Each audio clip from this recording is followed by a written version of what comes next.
Hello guys, welcome back to my page. So it's been a week since I last posted yung pag-iimpake ko ng balikbayan box, and I just wanted to give an update. Like I wanted to do a rewind of what happened to me for the last month. So papadaliin na lang natin para makita nyo yung mga captured photos of what happened to me in the past month. Ito na yung mga video. September 3rd when nung namatay yung lola ko. Ito yung araw na ililibing na siya. So I stayed in the Philippines for like 5 days. Umabot naman ako. So ito yung hinatid namin siya sa cemetery. It is actually the old cemetery in Sariaya, Quezon. Ito yung panahon na nagsama-sama lahat ng pamilya para makita namin si lola at saka may hatid sa kanyang huling hantungan. So pagkatapos nito, family decided some of the relatives will still stay at the house para magkaroon ng simpleng get together. Kaya pumunta kami ng ate ko sa SNR Lucena to get some foods and also drinks for them. So around this time, hindi na kami nakapagpalit ng damit. Syempre, hindi na rin mawawala yung last selfie ko with lola. Mahirap man, pero ito yung last selfie ko hanggang sa libing. Of course, meron ding family picture at saka sa cemetery may picture din kami. At ito that night, nagkaroon ako ng bleeding, malalayan. Diretso kami ng emergency sa doctor's hospital. Ultrasound the next day, and then the next day din, dumating yung mga kaibigan ko at sila nagbantay sa akin. Talagang very blessed ako to have them in my life. Talagang full support. Ito yung image. It's very early at 7 weeks, so I was advised for bed rest. So bago ako lumipad ng Vegas, nagstay muna ako sa Belmont Hotel.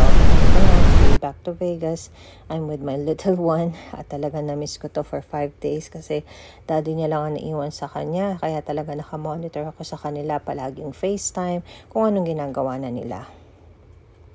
At ito na nga, at exactly 4 weeks sa Pilipinas na nangyari sa akin, na ulit na naman. Dinugo na naman ako, and it's a gush of blood. Talagang madami. I got rushed to the hospital, to ER, and got diagnosed with placenta previa. So I'm on IV, and also I took a shot of potassium kasi sobrang baba na. So placenta previa, unfortunately, there's no cure for it.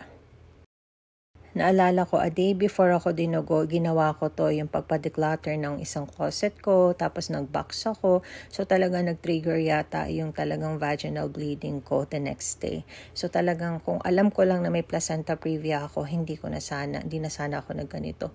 So ito yung time na nasa ER kami, at that very moment in ultrasound ako just to check kung ano na yung kung kumusta naman yung baby sa loob, kung ano nang nangyayari.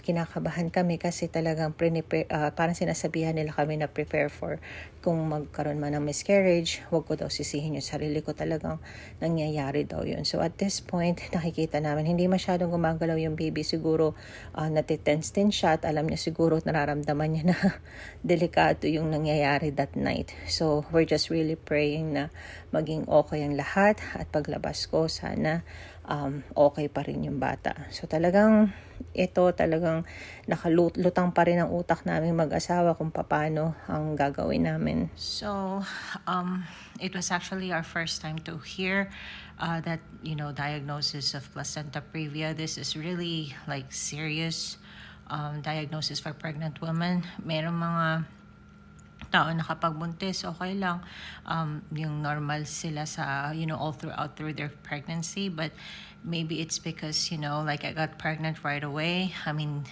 after like 2.5 months, and then of course aging, that's why I'm considered as high risk, and hindi siya basta-basta. So if you wanted to search more about placenta previa, they do recommend bed rest depending kung mag-progress siya or mag-stay siya ng ganun, o kaya mag-improve siya throughout the pregnancy. So more likely, if yung pinaka iniiwasan natin is bawal ako magbuhat ng more than 10 pounds. So hindi ko na mabuhat yung anak ko. Sa ngayon talagang yung asawa ko lang at saka yung mom ko habang nandito, siya yung talagang sumusuporta sa pag naka-backup kay Drake at saka sa mga aso ko. So, very minimal lang yung pwede kong gawin. Of course, less stress. Yung mga stressors ko, yung mga nagpapastress sa akin na tao o mga bagay-bagay. That's why I limit everything. Yung mag-entertain ng any communication or makibalita sa ibang tao kasi kailangan ko siyang maitawid at least 36 to 37 weeks. Kasi nga, there's always a risk for, miscarriage. This is actually the second time na nag-bleed ako and we're actually taking this very seriously. So, we have to do our own sacrifices na kahit magkalayo kami, we have my full support.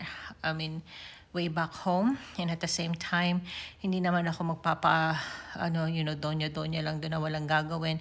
Of course, right after I gave birth, and hopefully makasurvive tayo hanggang ika-36 weeks until they scheduled my C-section. Once you're diagnosed with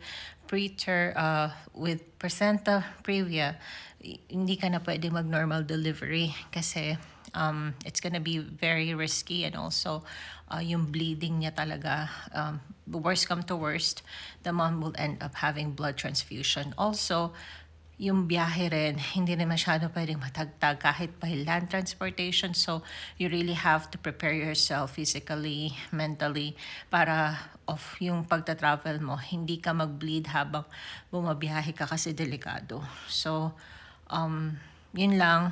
It requires close monitoring and scan at least every other week just to see how the baby and kung nasaan na yung lugar ng placenta, kung nandun pa rin ba siya at the same location or nag-improve kahit papaano. So, yun lang ang gusto kong i-update sa inyo, and this time it's gonna be harder than the previous pregnancy. So, sa mga mommies dyan, ingat-ingat din tayo palagi. At unahin muna natin yung sarili natin kasi meron tayong kailangan na alagaan.